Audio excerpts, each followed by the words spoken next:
Hare Krishna. Welcome back to the live studios here in Radha Lane, next to Sri Sri Radha Nilamadava Temple.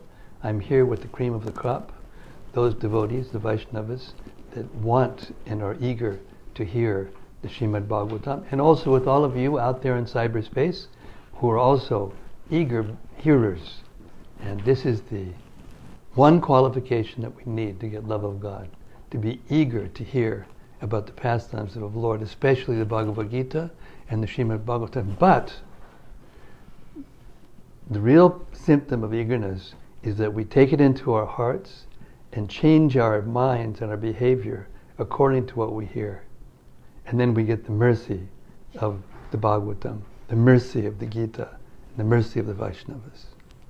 Okay, so before we start, now we're going to hear more about Maharaj Parikshit's speech to all the great sages, which is full of lessons of how to be a Vaishnava. We'll read Sanatana Goswami's glorification of the Bhagavatam, and it goes like this. Sarvashastrabdi Piyusha Sarva Vedaika Satpala Sarva Siddhanta Ratnaja Sarva Lokaika Drikprada. O nectar from the ocean of all scriptures, singular fruit of all the Vedas, rich mine of the precious gems of all conclusive truths, you are the only giver of sight to all the worlds. Sarva Bhagavata Prana Srimad Bhagavata Prabho Kalidwando Ditya Sri Krishna Parivartita. O life air of all the Supreme Lord's devotees, O Master Srimad Bhagavatam, you are the sun risen in the darkness of Kali. You are the exact image of Sri Krishna. Paramananda Pataya Prema Varshak Shadayate Sarvadasa Vasevyaya Sri Krishnaya Namostu Me. I bow down to you, who are supremely blissful to read. Your every syllable pours down a flood of prema. You can always be served by everyone. You are Sri Krishna himself. Madeka Bando Matsangin Madguru Mad Mahadana Manishtadaga Mad Bhagya Mad Ananda Namostu Tute. My only friend, my constant companion, my spiritual master, my great wealth, my savior, my good fortune, my source of ecstasy, I bow down to you. Asadu sadutadayin atini chochatakara hanamunchagadachin mam premnarit kantayospuda. O bestower of saintliness to the unsaintly, O exalter of the most fallen, please never leave me. Always appear in my heart and my voice with pure love. Om Namo Bhagavate Vasudevaya. Om Namo Bhagavate Vasudevaya. Om Namo Bhagavate Vasudevaya. So, chapter 19, the last chapter of the first canto, means we've heard the first canto almost all the way through, all of us together, by great fortune. Maharaj Parikshit is now sitting on the bank of the Ganges, and the auspicious personalities from all over the universe are gathering there, because word is spreading. They didn't need an internet. They've got the super soul in the heart, the supreme internet, and they're all being enlightened, and they're coming to get his association and to be there at that auspicious moment. So he's sitting there and he's speaking to them. Chapter 19, Canto 1, text 14. Parikshit Maharaj is speaking. The Supreme Personality of Godhead, the controller of both the transcendental and mundane worlds, has graciously overtaken me in the form of a Brahmana's curse. Due to my being too much attached to family life, the Lord, in order to save me, has appeared before me in such a way that only out of fear I will detach myself from the world.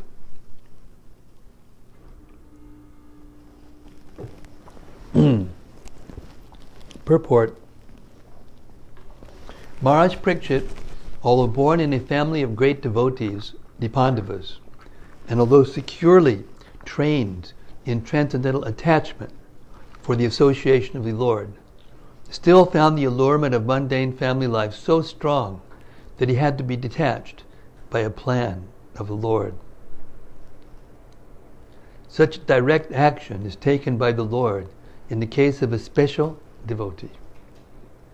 Maharaj Parikshit could understand this by the presence of the topmost transcendentalists in the universe. The Lord resides with his devotees, and therefore the presence of the great saints indicated the presence of the Lord. The king therefore welcomed the presence of the great rishis as a mark of favor of the Supreme Lord. Text 15. O Brahmanas, just accept me as a completely surrendered soul, and let Mother Ganges, the representative of the Lord, also accept me in that way, for I have already taken the lotus feet of the Lord into my heart. Let the snake bird, or whatever magical thing the Brahmana created, bite me at once. I only desire that you continue singing the deeds of Lord Vishnu. Purport. As soon as one is given up completely to the lotus feet of the Supreme Lord, he is not at all afraid of death.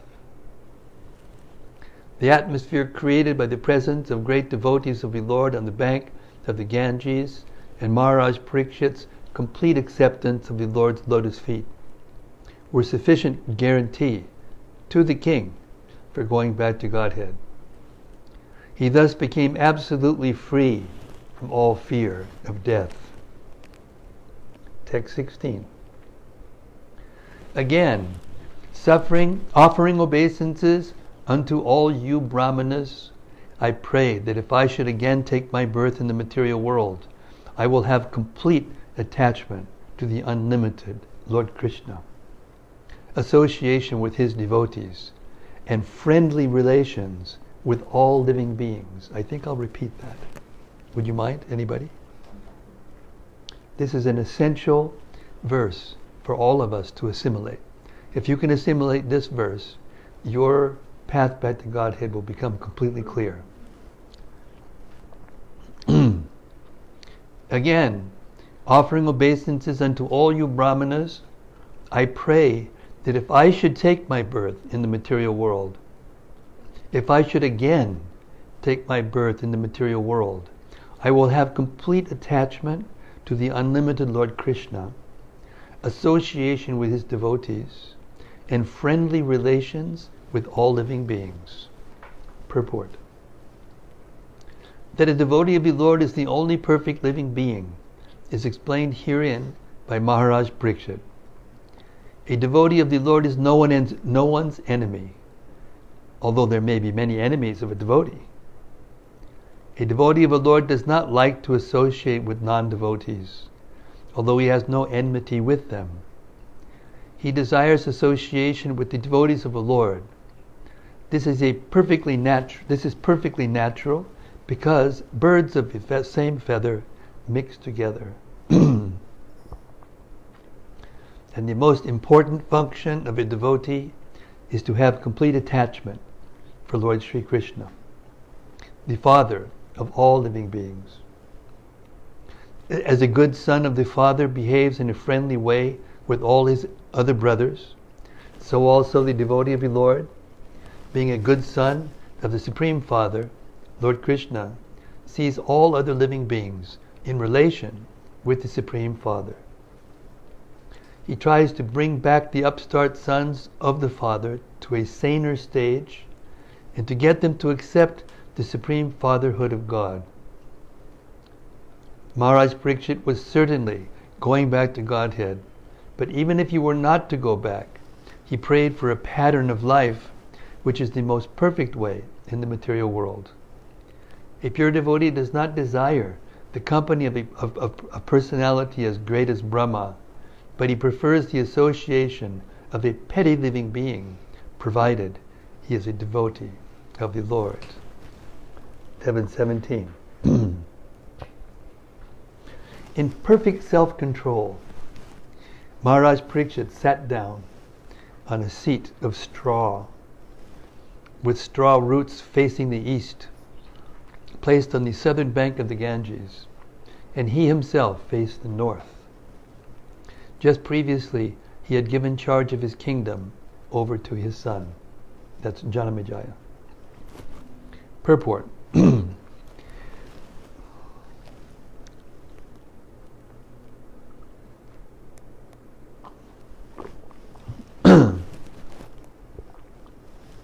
The river Ganges is celebrated as the wife of the sea.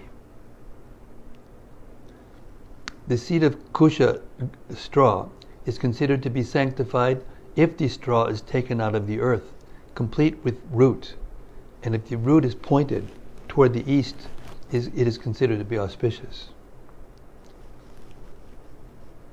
Facing the north is still more favorable for attaining spiritual success. When you sleep at night, you're supposed to put your head toward the east or the north.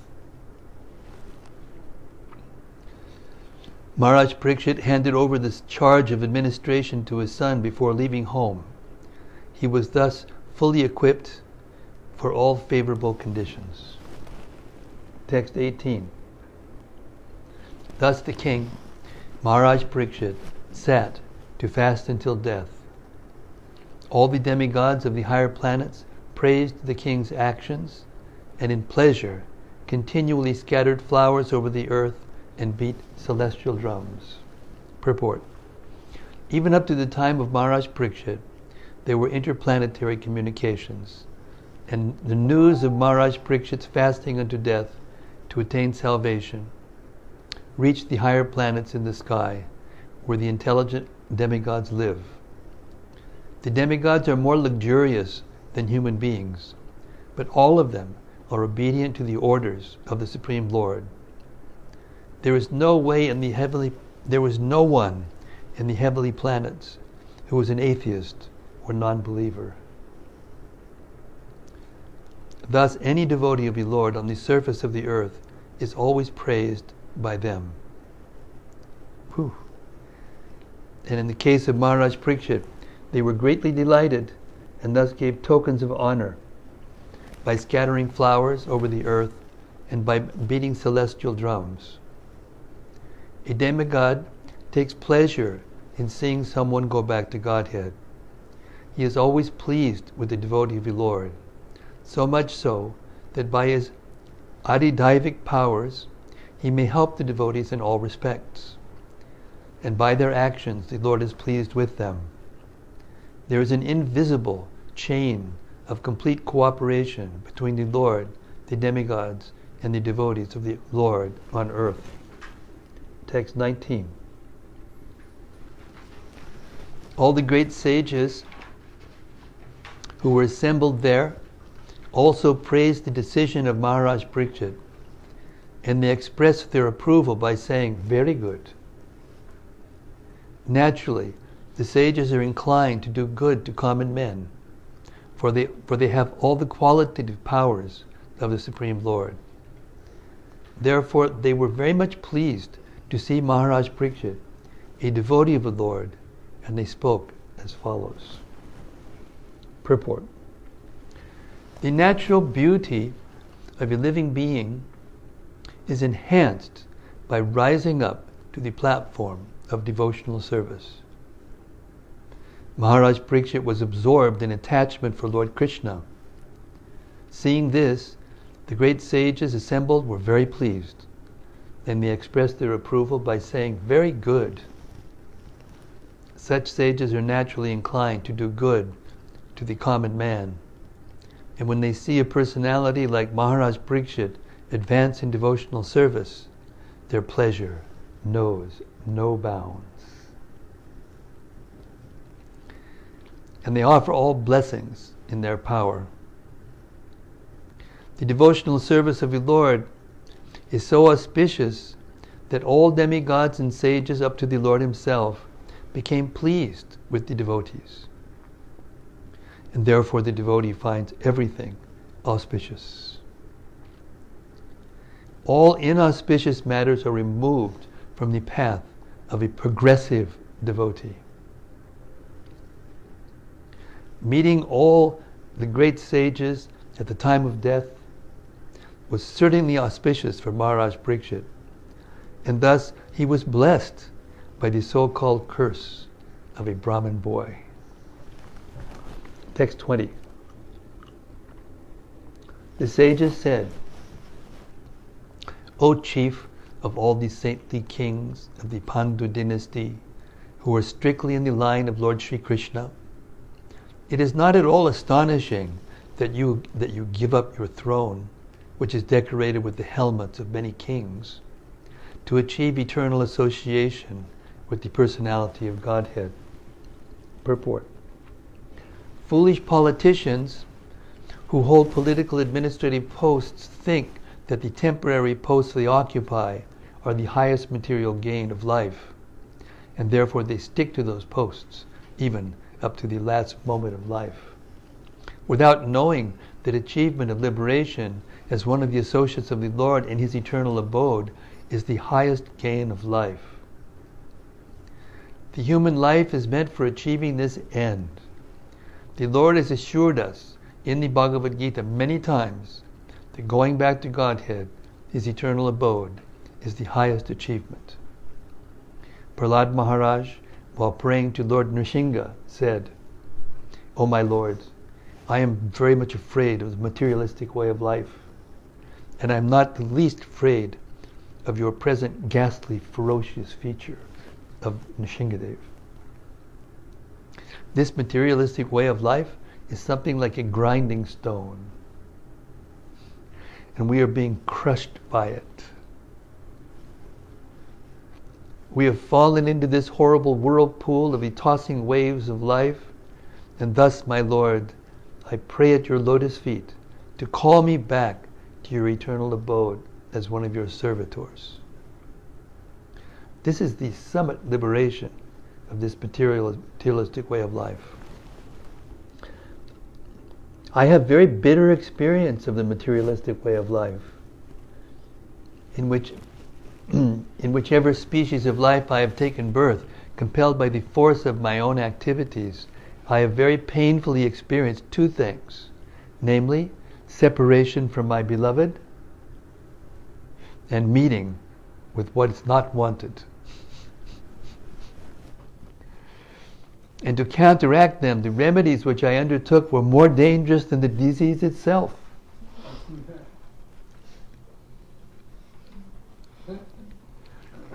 So I drift from one point to another, birth after birth, and I pray to you, therefore, to give me a shelter at your lotus feet.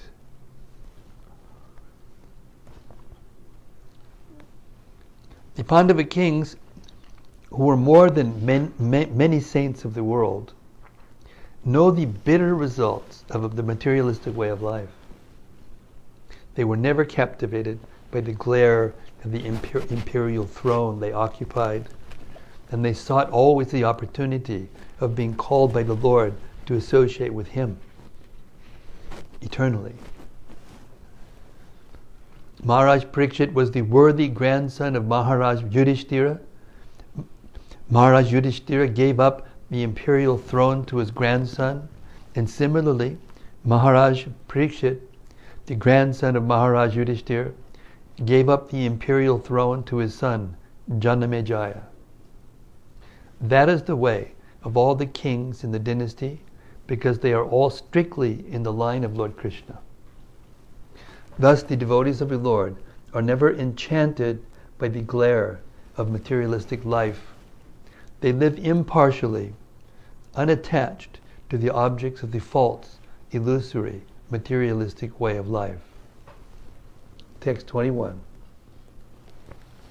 We shall all wait here until the foremost devotee of the Lord, Maharaj Parikshit, returns to the supreme planet, which is completely free from all mundane contamination and all kinds of lamentation. Purport. Guess we know now why they're the great sages. The way they speak. Purport.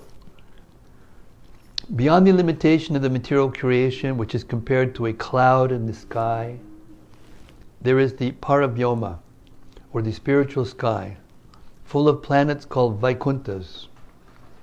Such Vaikuntha planets are also differently known as the Purushottama Loka, Achyuta Loka, Trivikrama Loka, Rishikesha Loka, Kesava Loka, Aniruddha Loka, Madhava Loka, Prajumna Loka, Sankarshana Loka, Sridhara Loka, Vasudeva Loka, Ayodhya Loka, Dwarka Loka, and many other millions of spiritual lokas wherein the personality of Godhead predominates.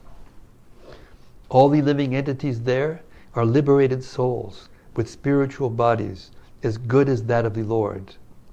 There is no material contamination. Everything there is spiritual, and therefore there is nothing objectively lamentable. They are full of transcendental bliss and are without birth, death, old age, and disease. And amongst all the above-mentioned Vaikuntha Lokas, there is one supreme loka called Goloka, Vrindavan, which is the abode of Lord Sri Krishna and his specific associates. Maharaj Parikshit was destined to achieve this particular loka, and the great rishis assembled there could foresee this. All of them consulted among themselves about the great departure of the great king, and they wanted to see him up to the last moment because they would no more be able to see such a great devotee of the Lord. When a great devotee of the Lord passes away, there is nothing to be lamented because the devotee is destined to enter into the kingdom of God. But the sorry plight is that such great devotees leave our sight, and therefore there is every reason to be sorry. As the Lord is rarely to be seen by our present eyes, so also are the great devotees. The great rishis therefore correctly decided to remain on the spot till the last moment. 22.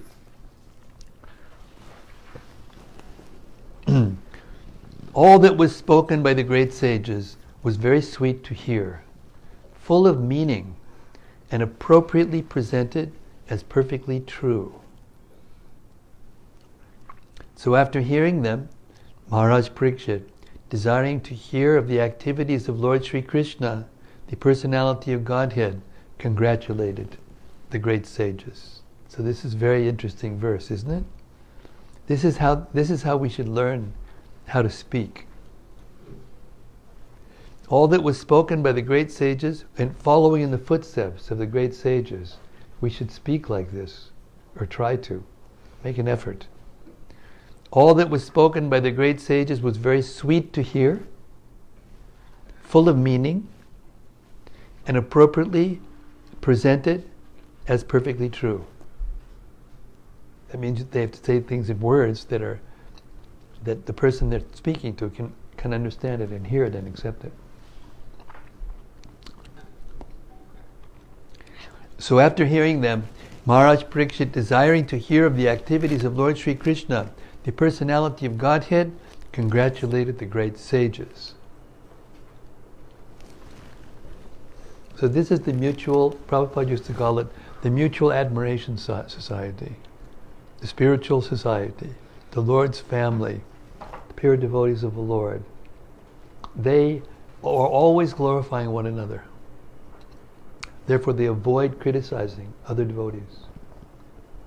And if you criticize other devotees, you cannot enter into this understanding, and you cannot act in a way that will please the Lord, and therefore you cannot go back and associate with the eternal, liberated souls in the spiritual world. Text 23. So it's not an option. Not an option. The king said, O great sages, you have all very kindly assembled there, having come from all parts of the universe. You are all as good as the supreme knowledge personified, who resides in the planet above the three worlds, Satyaloka. Consequently, you are naturally inclined to do good to others, but for this you have no interest either in this life or in the next. Purport. 6 kinds of opulences, namely wealth, strength, fame, beauty, knowledge, and renunciation, are all originally the different attributes pertaining to the absolute personality of Godhead.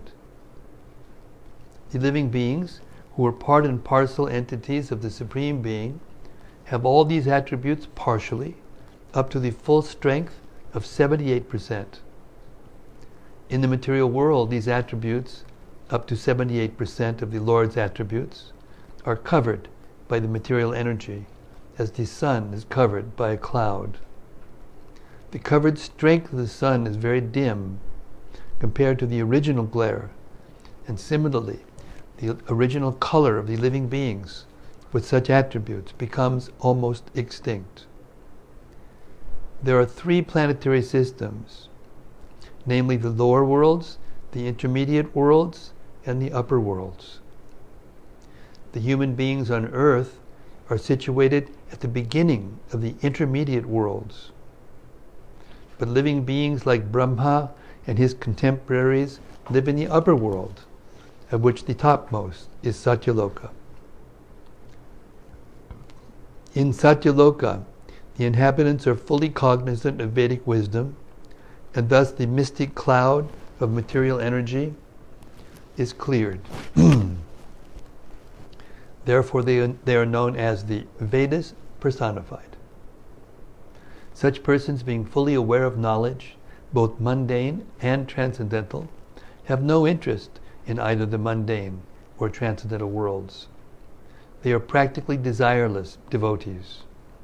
In the mundane world, they have nothing to achieve, and in the transcendental world, they are full in themselves. Then why do they come to the mundane world?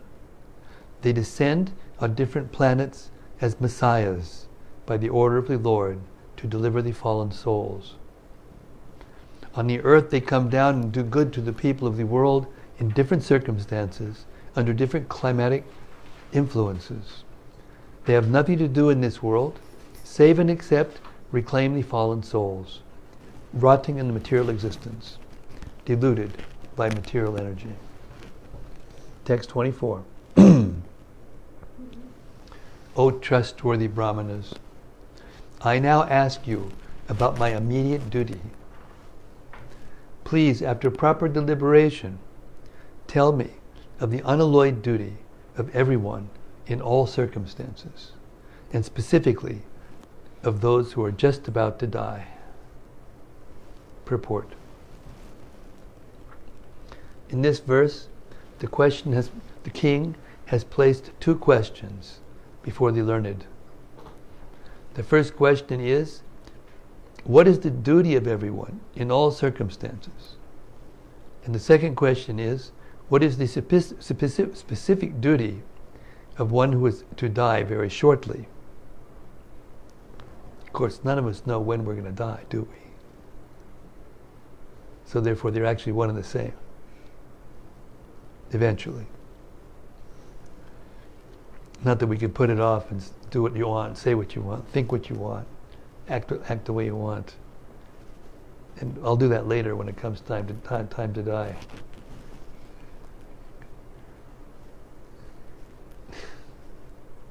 Out of the 2, the question relating to the dying man is most important, because everyone is a dying man, either very shortly or after 100 years. The duration of life is immaterial, but the duty of a dying man is very important. Maharaj Parikshit placed these 2 questions before Sukadeva Goswami, also on his arrival, and practically the whole of the Srimad-Bhagavatam, beginning from the 2nd canto up to the last 12th canto, deals with these two questions. The conclusion arrived at, therefore, is that devotional service to the Lord Sri Krishna, as it is confirmed by the Lord Himself in the last phases of the Bhagavad Gita, is the last word in relation to everyone's permanent duty in life. Maharaj Parikshit was already aware of this fact, but he wanted the great sages assembled there to unanimously give their verdict on his conviction, so that he might be able to go on with his confirmed duty without controversy. He has especially mentioned the word Shuddha, or perfectly correct. For transcendental realization or self-realization, many processes are recommended by various classes of philosophers. Some of them are first-class methods, and some of them are second or third-class methods. The first-class method demands that one give up all other methods and surrender under the lotus feet of the Lord, and thus be saved from all sins and their reactions. Text 25. At that moment, there appeared the powerful son of Vyasadeva, who traveled over the earth disinterested and satisfied with himself. He did not manifest any symptoms of belonging to any social order or status of life. He was surrounded with women and children, and he dressed as if others had neglected him. Purport. The word Bhagavan is sometimes used in relation with some of the great devotees of the Lord, like Sukadeva Goswami. Such liberated souls are disinterested in the affairs of this material world, because they are self-satisfied by the great achievements of devotional service. As explained before, Sukadeva Goswami never accepted any formal spiritual master, nor did he undergo any formal reformatory performances. His father, Vyasadeva, was his natural spiritual master because Sukadeva Goswami heard Srimad-Bhagavatam from him. After this, he became completely self-satisfied. Thus, he was not dependent on any formal process. The formal processes are necessary for those who are expected to reach the stage of complete liberation. But Sri Sukadeva Goswami was already in that status by the grace of his father. As a young boy, he was expected to be properly dressed, but he went about naked and was uninterested in social customs. He was neglected by the general populace, and inquisitive boys and women surrounded him as if he were a madman. He thus appears on the scene while traveling on the earth of his own accord. It appears that upon the inquiry of Maharaj Parikshit, the great sages were not unanimous in their decision as to what was to be done. For spiritual salvation, there were many prescriptions according to the different modes of different persons. But the ultimate aim of life is to attain the highest perfectional stage of devotional service to the Lord. As doctors differ, so also sages differ in their different prescriptions. We have two doctors in the room that take lessons from this. While such things were going on, the great and powerful son of Vyasadeva appeared on the scene. Such a lovely drama, isn't it? 26.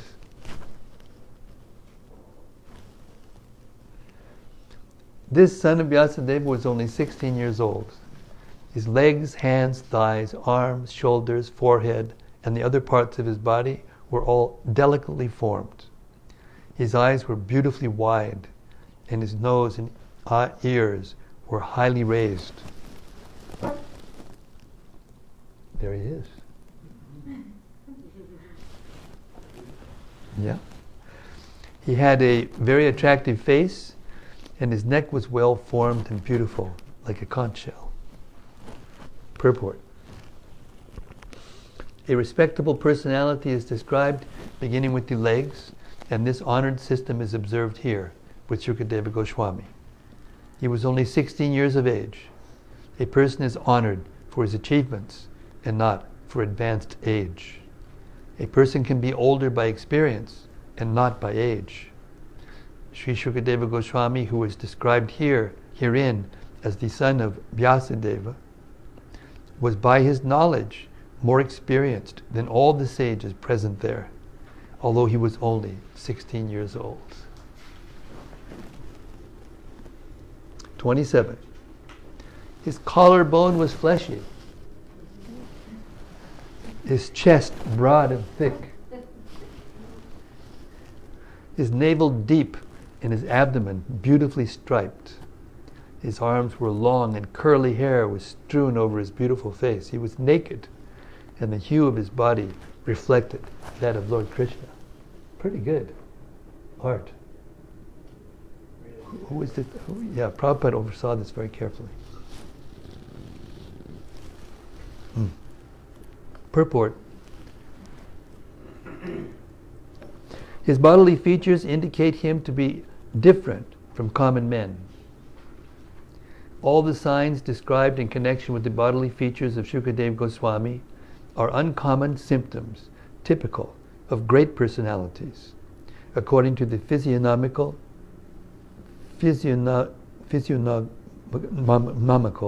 calculations. His bodily hue resembled that of Lord Krishna, who is the supreme among the gods, demigods, and all living beings. Text 28. He was blackish and very beautiful due to his youth. Because of the glamour of his body and his attractive smiles, he was pleasing to women. Though he tried to cover his natural glories, the great sages present there were all expert in the art of physiognomy. And so they honored him by rising from their seats.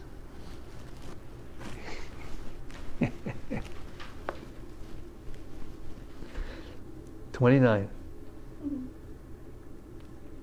And the materialists, they dress up and they, whatever they do, go to the gym and whatever they do to make themselves, and then they walk into a room and they're waiting for everybody to kind of like, wow, but everybody just, because everybody's doing the same thing. And they all have these mundane characteristics, and they don't even know what real beauty is. That's the, but this physiognomy, you can tell who's who. Okay.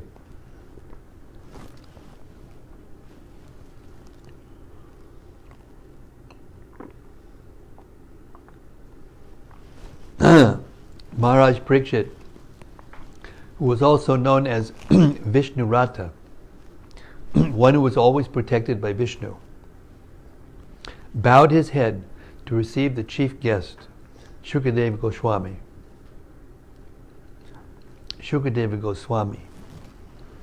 At that time, all the ignorant women and boys ceased following Srila Sukadeva.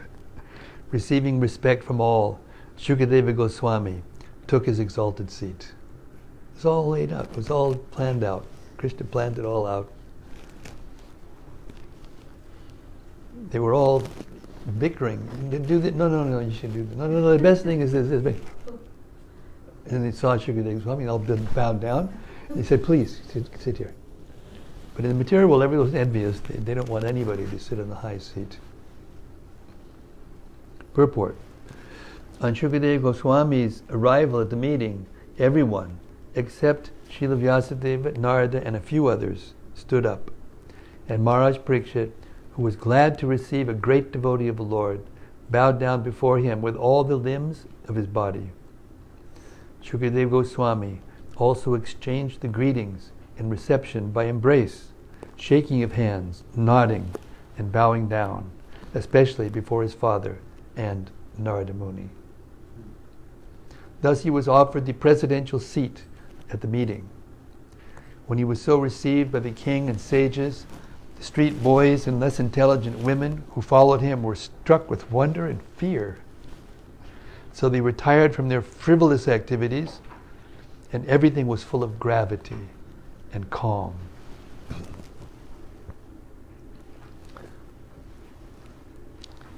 Text 30. Sukadeva Goswami was then surrounded by saintly sages and demigods, just as the moon is surrounded by stars, planets, and other heavenly bodies. His presence was gorgeous, and he was respected by all. Purport. In the great assembly of saintly personalities, there was Vyasadeva, the Brahmarshi, Narada, the Devarshi, Parashurama, the great ruler of the Kshatriya kings, etc. Some of them were powerful incarnations of the Lord. Sukadeva Goswami was not known as Brahmarshi, Rajarshi, or Devarshi, nor was he an incarnation of Narada, nor was he an incarnation like Narada, Vyasa, or Parashuram. And yet, he excelled them in respects paid. This means that the devotee of the Lord is more honored in the world than the Lord himself. One should therefore never minimize the importance of a devotee like Sukadeva Goswami. And how do we not minimize the importance of Sukadeva Goswami? Listen to him every day. Listen to him every day if you want to honor him properly. Text 31. The sage Sukadeva Goswami sat perfectly pacified, intelligent, and ready to answer any question without hesitation. The great devotee, Maharaj Parikshit, approached him, offered his respects by bowing down before him, and politely inquired with sweet words and folded hands. Purport. The gesture now adopted by Maharaj Parikshit of questioning a master is quite befitting in terms of scriptural injunctions. The scriptural injunction is that one should humbly approach a spiritual master to understand the transcendental science.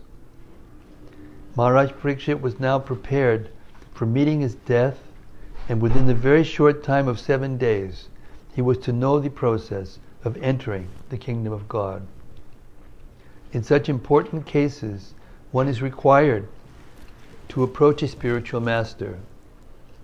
There is no necessity of approaching a spiritual master unless one is in need of solving the problems of life. One who does not know how to put questions before the spiritual master has no business seeing him. And the qualification of the spiritual master is perfectly manifested in the person of Sukadeva Goswami. Both the spiritual master and the disciple, namely Sri Sukadeva Goswami and Maharaj Parikshit, attained perfection through the medium of Srimad-Bhagavatam. Sukadeva Goswami learned Srimad-Bhagavatam from his father Vyasadeva, but he had no chance to recite it. Before Maharaj Parikshit, he recited Srimad-Bhagavatam and answered the questions of Maharaj Parikshit unhesitatingly. And thus both the master and the disciple got salvation. Text 32. The fortunate King Parikshit said, O Brahmana, by your mercy only you have sanctified us, making us like unto places of pilgrimage. All by your presence here as my guest. By your mercy, we, who are but unworthy royalty, become eligible to serve the devotee. Purport. Saintly devotees like Sukadeva Goswami generally do not approach worldly enjoyers, especially those in royal orders. Maharaj Prataparudra was a follower of Lord Chaitanya, but when he wanted to see the Lord refused to see him because he was a king. For a devotee who desires to go back to Godhead, two things are strictly prohibited: worldly enjoyers and women. Therefore, devotees of the standard of Sukadeva Goswami are never interested in seeing kings. Maharaj Parikshit was, of course, a different case. He was a great devotee, although a king, and therefore Sukadeva Goswami came to see him in his last stage of life. Maharaj Parikshit, out of his devotional humility, felt himself an unworthy descendant of his great Kshatriya forefathers.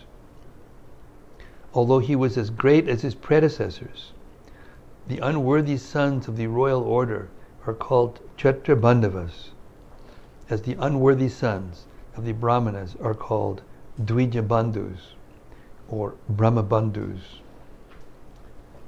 Maharaj Parikshit was greatly encouraged by the presence of Sukadeva Goswami. He felt himself sanctified by the presence of the great devotee, whose presence turns any place into a place of pilgrimage. Text 33. Simply by our remembering you, our houses become instantly sanctified.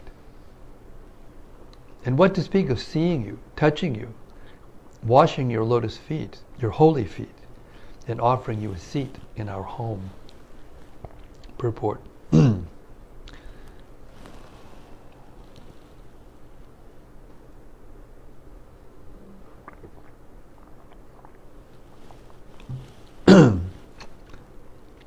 The importance of holy places of pilgrimage is due to the presence of great sages and saints. It is said that sinful persons go to the holy places and leave their sins there to accumulate. But the presence of the great saints disinfects the accumulated sins, and thus the holy places continue to remain sanctified by the grace of the devotees and saints present there. If such saints appear in the homes of worldly people, certainly the accumulated sins of such worldly enjoyers become neutralized. Therefore, the holy saints actually have no self-interest with the householders. The only aim of such saints is to sanctify the houses of the householders, and the householders therefore should feel grateful when such saints and sages appear at their doors. A householder who dishonors such holy orders is a great offender. It is enjoined, therefore, that a householder who does not bow down before a saint at once must undergo fasting for the day in order to neutralize the great offense. Text 34.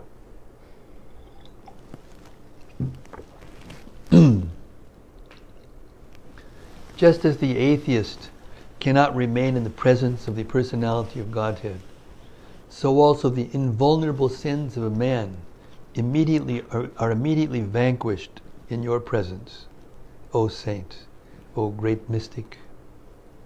Purport. There are two classes of human beings, namely the atheist and the devotee of the Lord. The devotee of the Lord, because of manifesting godly qualities, is called a demigod, whereas the atheist is called a demon. The demon cannot stand the presence of Vishnu, the personality of Godhead. The demons are always busy in trying to vanquish the personality of Godhead.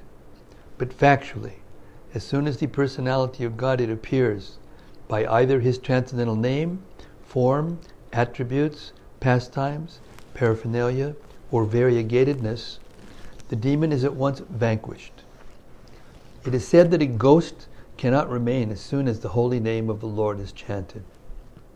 The great saints and devotees of the Lord are in the list of his paraphernalia, and thus as soon as a saintly devotee is present, the ghostly sins are at once vanquished. That is the verdict of all the Vedic literatures. One is recommended, therefore, to associate only with saintly devotees, so that worldly demons and ghosts cannot exert their sinister influence. Abhime Bhagavan Prita.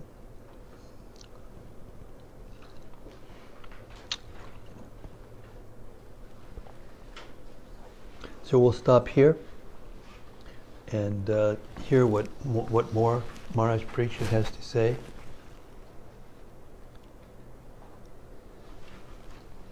And now let's hear some reflections from the audience. Anything that stood out in your mind that you'd like to share? Reflections? Or anything that you want to have more discussion on? Yes, Krishna Kripa, Prabhuji. Just how amazing.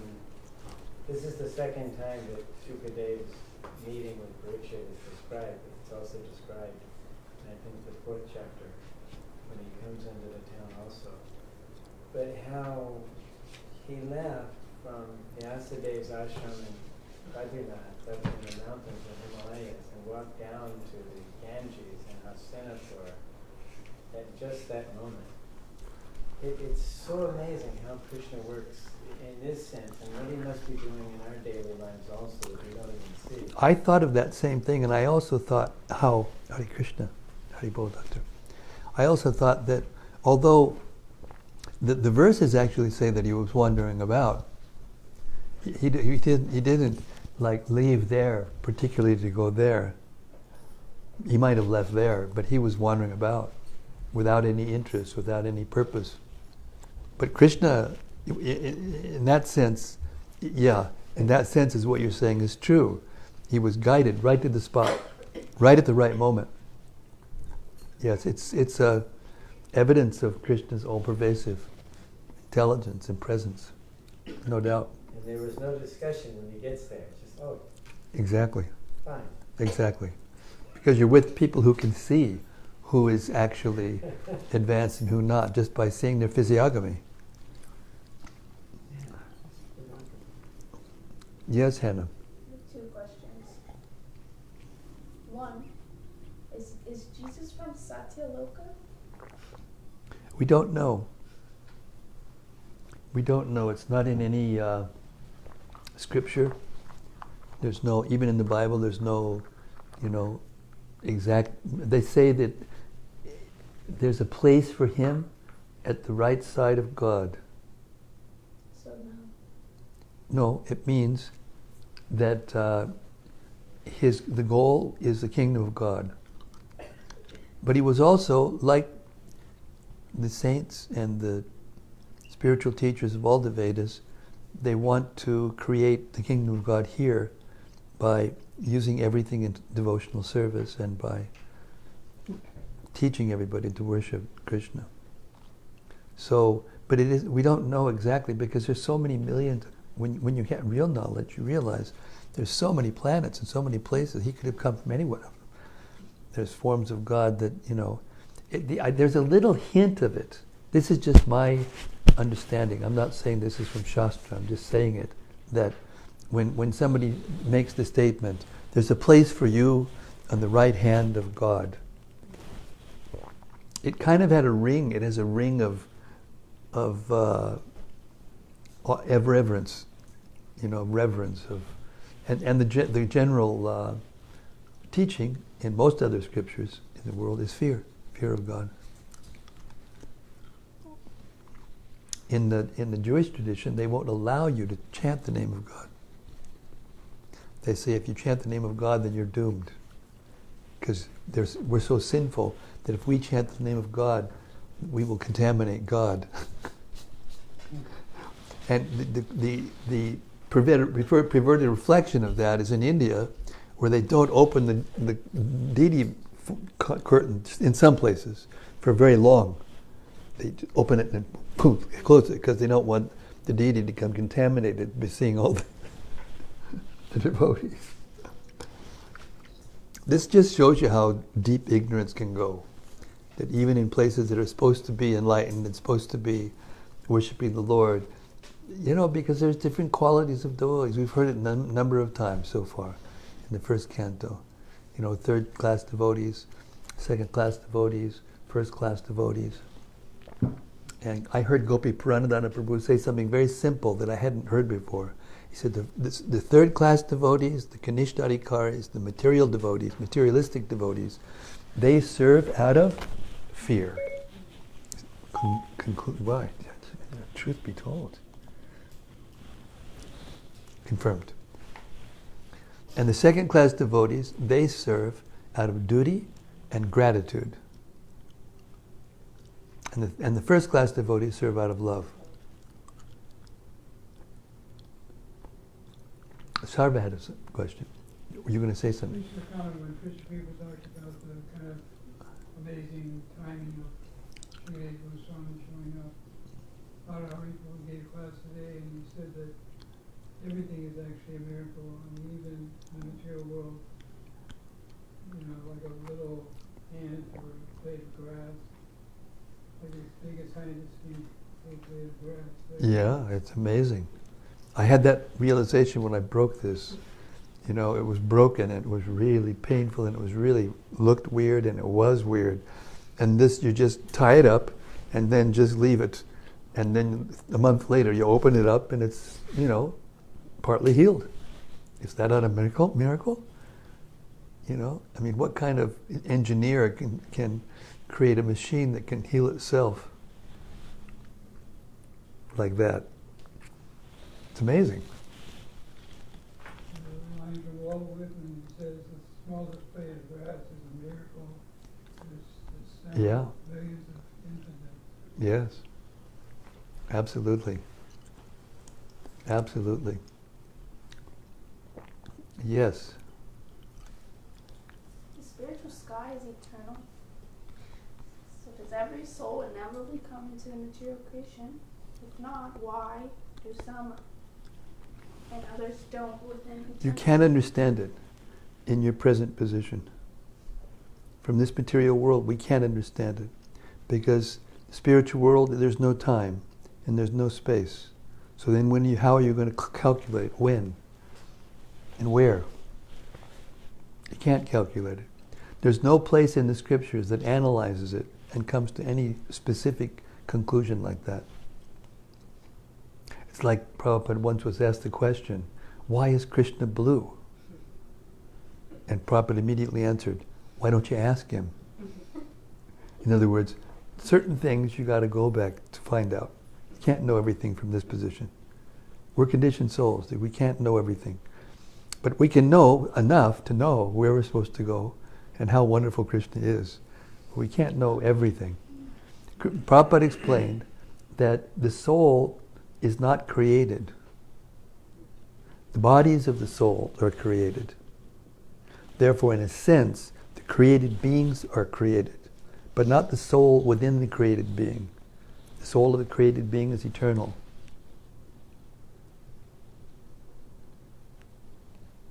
So, one of the qualities, the soul is a part and parcel of Krishna. And therefore, as we heard in one of the purports, the perfected soul can reach up to 78% in a small quantity, not in a full quantity, but in a small quantity, confirmed by our conch shell.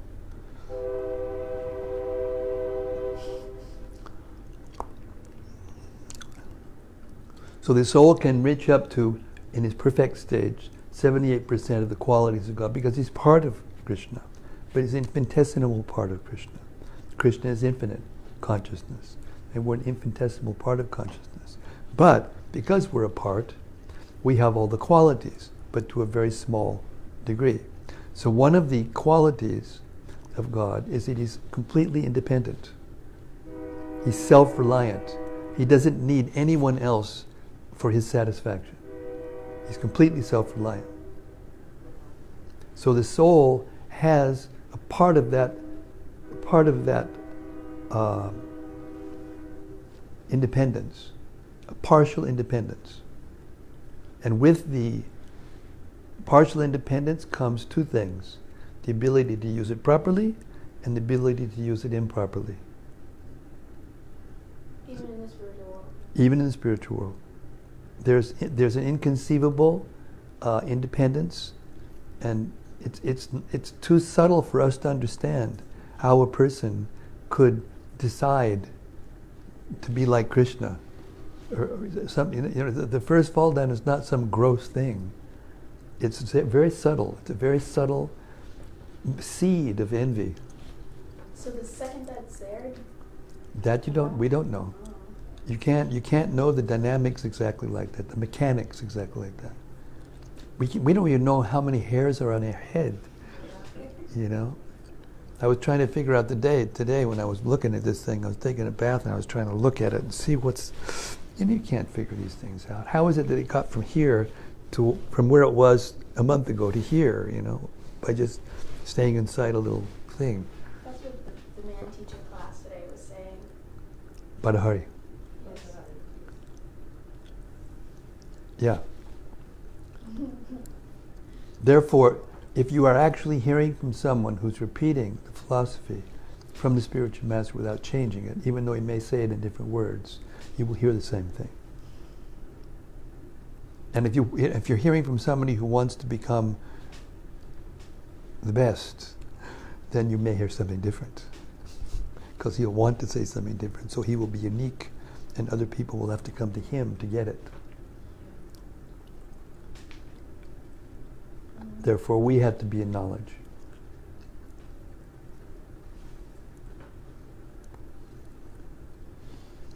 We have to know what to ask. In the famous verse in the Gita, 434, Tadvidi Paniprashnena Sevya. So there, in the purport, Prabhupada says there are two things that are condemned in spiritual progress. One is blind following, and the other is absurd inquiry. So you got to learn what to ask and what not to ask.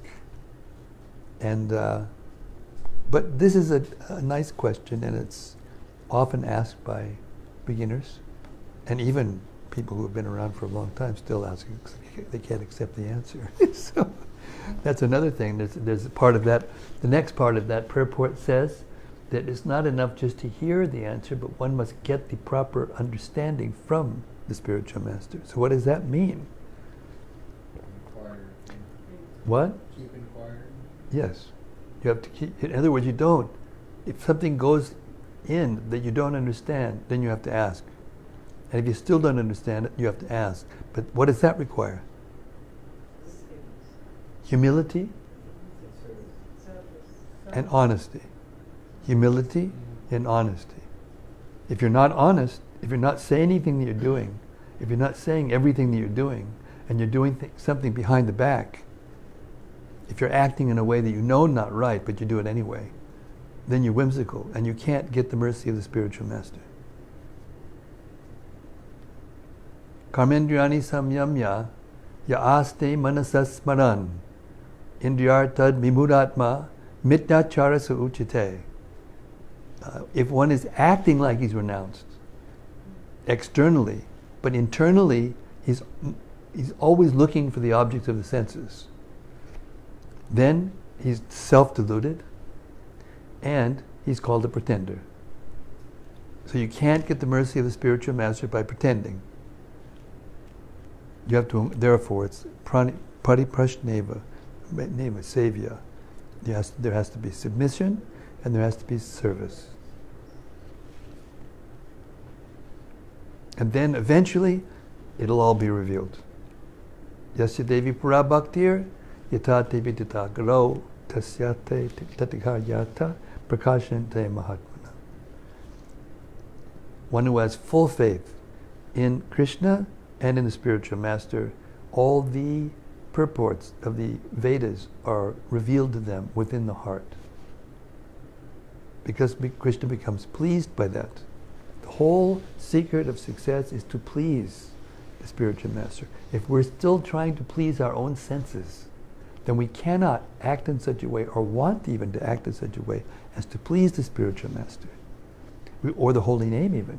We will be using the holy name for our purposes, for our happiness, for our, whatever, for our power, for our desires, for winning.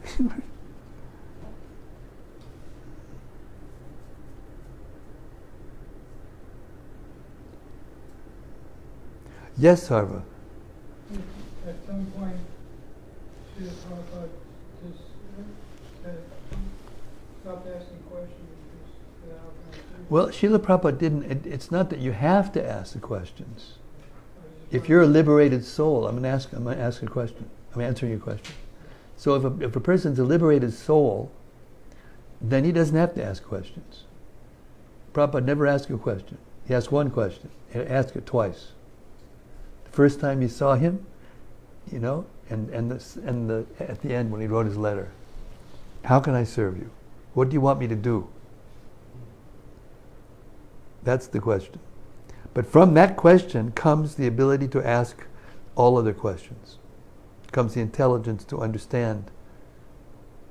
Comes the qualification to understand. It's not a matter of just hearing. It's not like that. We have to have the qualifications to understand.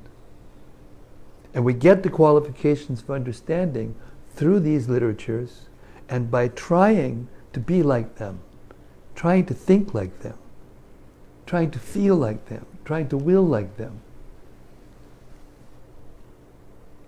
and act like them. Not imitate. We're all individual souls, and each one of us will act a little differently. Therefore, nobody can agree with, no two people can agree on everything, even in the spiritual world. And the impersonalists want to become one, and they think that becoming one in desire means that we become the same person. No, it means we agree. We still maintain our individual identity, we maintain our individual desires, but we agree. Therefore, we stop fighting. But over Krishna, sometimes we still fight, because we want to get his favor, or we want to please him the most, or whatever. Sarva, sorry, didn't mean to cut you off. The story in the Bible, these two sisters, one of them... Oh, he's giving a parable. The saint in the room is giving us a parable. There were two sisters. It's in the Bible. One was running around doing a lot of service. One was running around doing a lot of service. The other one was just listening to Jesus. And the other one was just listening to Jesus. And Jesus said the one that's just hearing nicely is doing better. One that's just hearing nicely is better. Obviously that's not an absolute rule. He's not telling us that that's the absolute rule and we all should be like that. In other words, we should do service. Yeah, it's still instructed. It's instructed, but the chanting of Hare Krishna is a request for service. So if we request service and then don't accept service, then there's something wrong. There's some other desires there in the heart. Isn't it also service to be hearing from the spiritual master just the same? Yes. So Yes. It's hearing, but then what the spiritual master says. Yeah, and then what? You're just going to sit there and hear? And you're not going to serve? No. That's why hearing is the same as service. Because when you hear in service attitude, then you find out what to do and how to behave and how to be, and you practice being like that. Okay, that's it. I'm 2 minutes over. Thank you all for coming again to the Srimad-Bhagavatam, which is so beautiful and so enlightening and gives us all the answers to all the questions. Srimad-Bhagavatam ki jai. Shri Pariksha.